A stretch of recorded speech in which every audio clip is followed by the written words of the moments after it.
নমস্কার। মোটামুটি 1 মাস পেরিয়ে গিয়েছে। পেশার গল্প অল্প স্বল্প নিয়ে আপনাদের কাছে আমি হাজির হতে পারিনি। প্রচুর প্রশ্ন, অনেক ফোন কল, হোয়াটসঅ্যাপে মেসেজ, মেসেঞ্জারে মেসেজ, আর যারা প্রতিবেশী পরিচিত যাদের সঙ্গে দেখা হয়, দেখা হলে তারা প্রশ্ন করেছেন কি ব্যাপার, পেশার গল্প অল্প স্বল্পে নতুন কিছু আমরা অধ্যায় দেখতে পাচ্ছি না কেন? একটু শারীরিকভাবে অসুস্থতার মধ্যে পড়ে গেছিলাম, মার্জনা করবেন।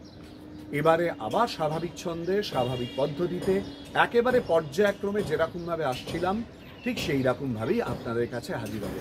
আপনাদের এই ভালোবাসা পেয়ে আনন্দে আপ্লুত হয়ে রয়েছি। এটা আমার কাছে খুব গুরুত্বপূর্ণ, কার্যত দিক খুলে দিল। অ্যাকচুয়ালি শরীরটা মোটামুটি একটু স্টেবল হওয়ার পর যখন ধীরে ধীরে বেরোতে শুরু করলাম, বাজার হাটে যেতে শুরু করলাম, নানান রকম সরকারি অফিসের কাজে বিভিন্ন জায়গায় দেখা করতে যেতে হয়েছিল, নানান রকম কাজ যখন করতে গেছি, তখনও অনেকের কাছ থেকে যখন শুনেছি দাদা শুনতে পাচ্ছি না, ভাই কি হলো, এটা আমাকে ভাবিয়েছে, আনন্দ দিয়েছে।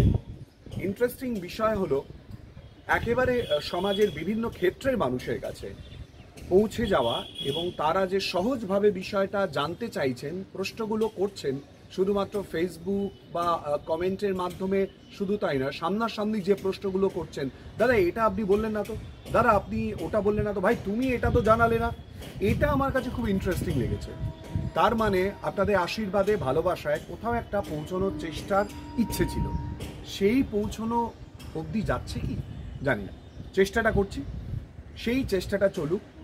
আপনারা যে প্রশ্নগুলো ফেসবুকে করেন একটু লক্ষ্য করবেন, সেই প্রশ্নগুলোর উত্তর কিন্তু ভিডিওর মাধ্যমে দেওয়ার চেষ্টা করি। এখানে প্রত্যুত্তর হিসেবে ভাববেন না প্লিজ, উত্তর মানে এর মধ্যে কোন বিষয়টা বা কোন জায়গাটা আমার জীবনের ক্ষেত্রে গুরুত্বপূর্ণ, যেটা এখনো বলা বাকি রয়েছে। অনেক কিছুই তো বলা বাকি থাকে অনেকের জীবনে, আমারও বলা বাকি রয়েছে, কিন্তু পেশার সঙ্গে জড়িয়ে যেগুলো একেবারে ছোটবেলা থেকে আবৃত্তি, নাটক, স্টেজ বাই স্টেজ এগোনো এবং তারপর খবরের জগৎ, যার মাধ্যমে ভালোবাসায় আনন্দে আপ্লুত হয়ে রয়েছি, যার মাধ্যমে পরিচিতির জায়গা 2 দশকের বেশি সময় ধরে পেয়েছি। আপনাদের আশীর্বাদে সত্যিই আপ্লুত এবং সেই কারণেই কিন্তু সামনে আসতে পেরেছি বা আসা সক্ষম হয়েছি।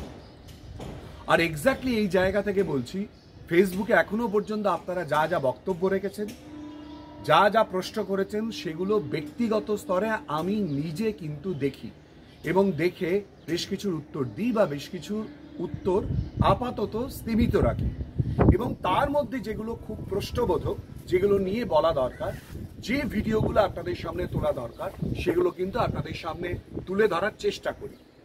একটু বিরতি হয়ে গেছে, অবশ্যই চেষ্টা করব যে এই বিরতির জায়গাটা যাতে না থাকে। এবং আরও যেটা বুঝতে পারলাম সেটা হচ্ছে বাজার হাট, নানান রকম জায়গায় দেখা হওয়া, দেখা করা, সামাজিক ক্ষেত্রে নানান রকম সামাজিক অনুষ্ঠানে যখন দেখা হয়েছে বিভিন্ন ব্যক্তির সঙ্গে বা ব্যক্তিত্বের সঙ্গে, তারাও যখন বলেছেন স্নেহের ছলে, তখন একটা বিষয় কিন্তু বুঝতে পারলাম। আমার জন্ম মানে আমার পেশাগত জন্ম অবশ্যই ইলেকট্রনিক মিডিয়ায়। আমি ইলেকট্রনিক মিডিয়ার আজও ছাত্র, আগামী দিনেও ছাত্র হয়ে থাকবো, এবং খবরের মাধ্যমে, খবর পড়ার মাধ্যমে, খবরের জগতের মাধ্যমে আপনাদের সঙ্গে আমার ইন্টারাকশন, পরিচয়, ভালোবাসা, যে আশীর্বাদ নিয়ে চলেছি, চলছি, চলবো। কিন্তু সামাজিক মাধ্যম অর্থাৎ সোশ্যাল মিডিয়া, যেটাকে আপনি আমি কেউ কিন্তু অস্বীকার, অগ্রাহ্য করতে পারি না, অন্তত এই সময়। আমি জানি না আমি ঠিক বা বেঠিক কিনা, সেটা আপনারাই বিচার করবেন, আপনারাই বলবেন। কিন্তু আমার ব্যক্তিগত স্তরে যেটা মনে হয়েছে সেটা হচ্ছে এই কদিনে যখন আমি বিশ্রামে ছিলাম আর কি, এই কদিনে যেটা মনে হয়েছে সেটা বোধহয় আরেকটু সোশ্যাল মিডিয়ায় এঙ্গেজমেন্ট বাড়ানো উচিত, ব্যক্তিগত স্তরে আমার মনে হয়েছে। এই কমেন্টটাও আপনাদের কাছ থেকে আমি চাইবো, প্লিজ একটুখানি কমেন্ট করবেন যে এটা উচিত অনুচিত। সবেরই ভালো দিক মন্দ দিক থাকে, আমি আপনাদের কমেন্টগুলো খুব বেশি পরিমাণে ওয়েলকাম করি, দেখার, বোঝার, জানার চেষ্টা করি, এবং সেই অনুযায়ী কিছুটা যদি চলা যায় নিজের জীবন, ব্যক্তিগত জায়গার ঊর্ধ্বে উঠে পেশাগত গল্প যখন বলছি, তখন এই পেশার কোন কোন দিক আপনারা জানতে চান, এটা তো আমি আপনাদের কাছ থেকে আরোহণ করি বা জানার চেষ্টা করি।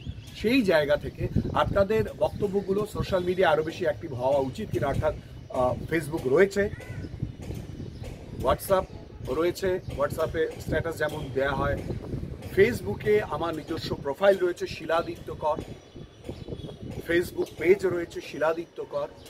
আর এবার আপনাদের আশীর্বাদ প্রার্থনা করছি ইউটিউবে শিলাদিত্য কর। প্লিজ সঙ্গে থাকুন, ভালোবাসুন, আদর করুন, দরকার একটু কানমোলা দিয়ে দিন, অর্থাৎ কমেন্ট করুন এবং সাবস্ক্রাইব করুন, শেয়ার করুন।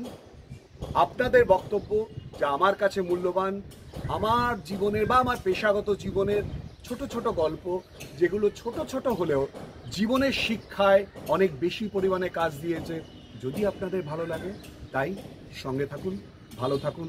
পেশার গল্প অল্প স্বল্পে।